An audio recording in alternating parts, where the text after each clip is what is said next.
Kala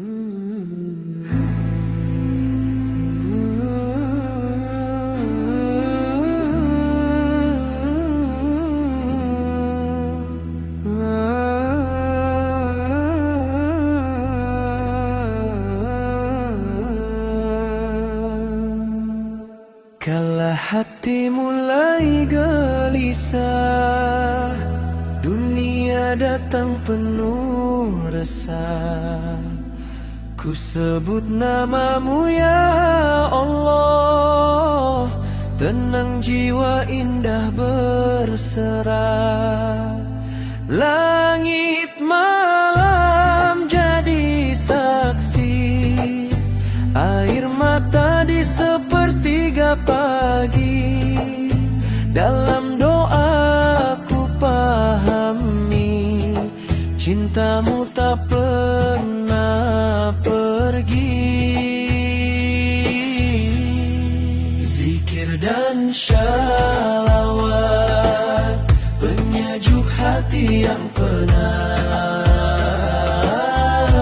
menyebut asmamu ya Rab, hidup terasa penuh nikmat.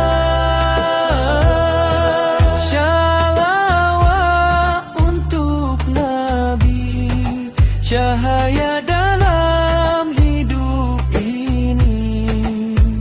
Ya Rasul salamun alaik, membawa damai di hati. Langkah ini penuh dosa, kadang lupa arah tujuan. Namun rahmatmu selalu ada, membuka pintu ampunan.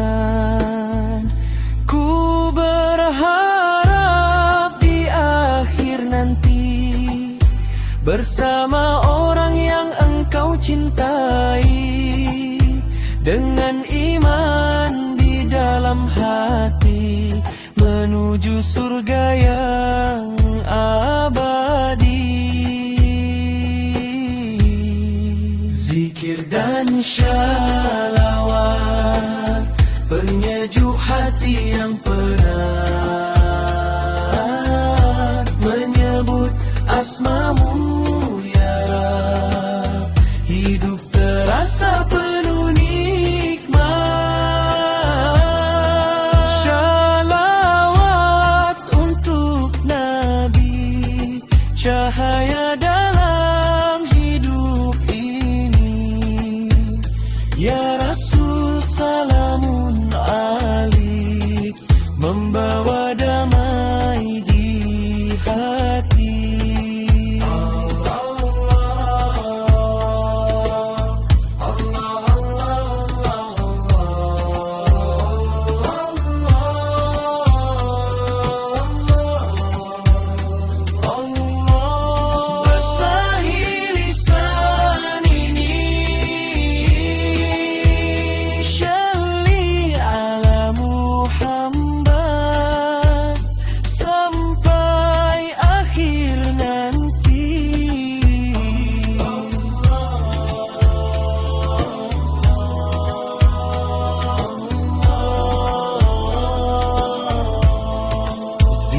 Dan syalawat menjadi teman setiap saat.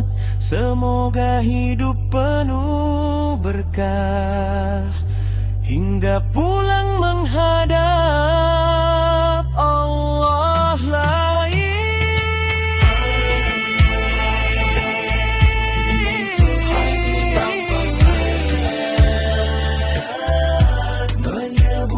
Asmamu ya Rab, hidup terasa penuh nikmat. Syalawat untuk Nabi, cahaya dalam hidup ini. Ya Rasul salamun alaik.